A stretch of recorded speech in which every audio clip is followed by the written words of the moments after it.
মা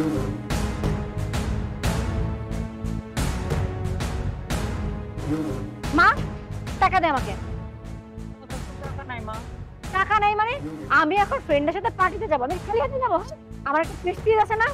বিশ্বাস কর, আমি সত্যি কইতাছি আমার কাছে টাকা নাই মা। কিসের বিশ্বাস করবো? হ্যাঁ, ছোট থেকে এই পর্যন্ত শুধু অভাবের মধ্যে মানুষ হয়েছি। এখন আমি ভার্সিটিতে পড়ি, আমার হাজার হাজার বড় লোক ফ্রেন্ড আছে, তাদের সামনে কি আমি খালি হাতে যাবো? হ্যাঁ, টাকা চাইছি, টাকা দে, আমার কিন্তু টাকা লাগবে। আর তোর মতো মানা থাকা থেকে না থাকাই ভালো, যে মেয়ের চাহিদা পূরণ করতে পারে না। এই আমাকে জন্ম যখন দিয়েছিস তখন মনে ছিল না? জন্ম যখন দিয়েছিস তখন আমার চাহিদাও পূরণ করতে হবে, টাকা দে। দেখ, আমার কাছে মাত্র 500 টাকা আছে, এই 500 টাকায় আছে। মা তুই টাকাটা নিস না মা, আমি কাল কিস্তি দিমু। যদি কালকে কিস্তি না দেয় তাহলে কিস্তির বেটির অনেক ঝগড়া করবো আমার লাগে। টাকাটা নিস না মা। কিস্তির টাকা নিজের রক্ত বিক্রি করে দিবি। আমি এখন গেলাম। আসুন, বিকালে আমার আরো 500 টাকা লাগবে, আমি যেন বিকালে 500 টাকা রেডি পাই।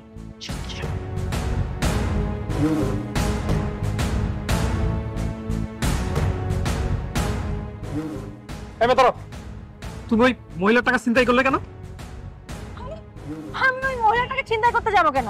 উনি আমার মা, আমি মেয়ে হিসেবে ওনার টাকাটা নিয়েছি। উনি তোমার মা?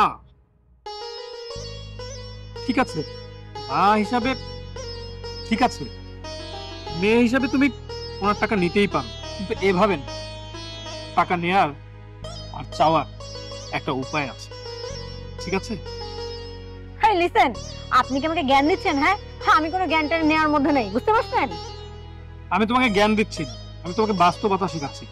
টাকা উপার্জন করা কতটা কষ্টের জানো? শুনেন, আপনার কাছে বাস্তবতা শেখানো না কোনো ইচ্ছা আমার নেই, যত সব। এই দাঁড়াও, যে মা তোমাকে লালন পালন করে বড় করলো, যে মা তোমাকে খাইয়ে পরে মানুষের মতো মানুষ করলো, সেই মায়ের জন্য অন্তত একটু সময় দাও। যদি মাকে ভালোবেসে থাকো, মায়ের জন্য যদি বিন্দু পরিমাণ মমতা থেকে থাকে, তাহলে 2টা মিনিট এখানে দাঁড়াও, তাহলে বুঝবে তোমার মা কতটা কষ্ট করে টাকা উপার্জন করে। জাস্ট 2টা মিনিট দেখো।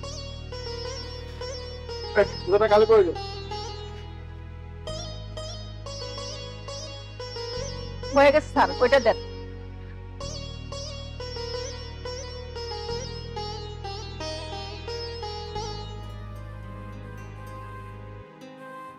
কত হয়েছে? 20 টাকা। কি 20 টাকা হয়েছে মানে? সামনে 2টা জুতা কালি করলে তো 20 টাকা দিতে হবে? স্যার 20 টাকাই, বেশি চাইনি আপনার কাছে। এই শোন, একদম নাটক করবি না, বড় লোক দেখলেই তোদের দাম বেড়ে যায়, তাই না? কয় টাকা হয়েছে সত্যি করে বল। আর এই মতো করে কথা বল, আমি তো আপনার মায়ের বয়সী। এই একদম চুপ, আর একটা কথা বলবি না। মায়ের বয়সী, মা তো আর না। আমার মা একজন ডক্টর, আর তুই সামান্য মুচি। আমার মায়ের সাথে তুলনা দিস, তোর কত বড় সাহস! শোন, তুই 10 টাকা পাবি। সামান্য 20 টাকা উপার্জন করার জন্য ওনার কতটা কষ্ট হচ্ছে, কতটা অপমান অপদস্থ সহ্য করতে হচ্ছে। আর তুমি তো তোমার মায়ের 500 টাকা নিয়ে চলে আসছো।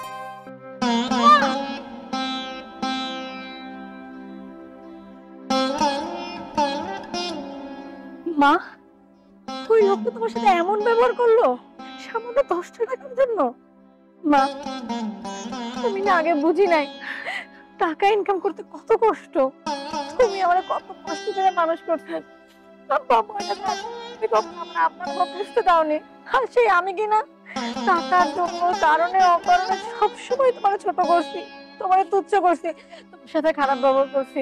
মা, আমার তুমি মাফ করে দাও, আমি আর কখনো তোমার সাথে খারাপ ব্যবহার করবো না। আর আমি কথা দিলাম, চেষ্টা করি আমি একটা জব ম্যানেজ করে ফেলবো। আর যদি জবও না পাই, তাহলে যে কয়দিন বাকি আছে আমি টিউশনি করে তোমার আর আমার ছোট্ট সংসারটা চালাই ফেলবো। ও মা, আমার লক্ষ্মী মেয়ের মতো কথা। চলো মা, চল বাড়ি চল। চল।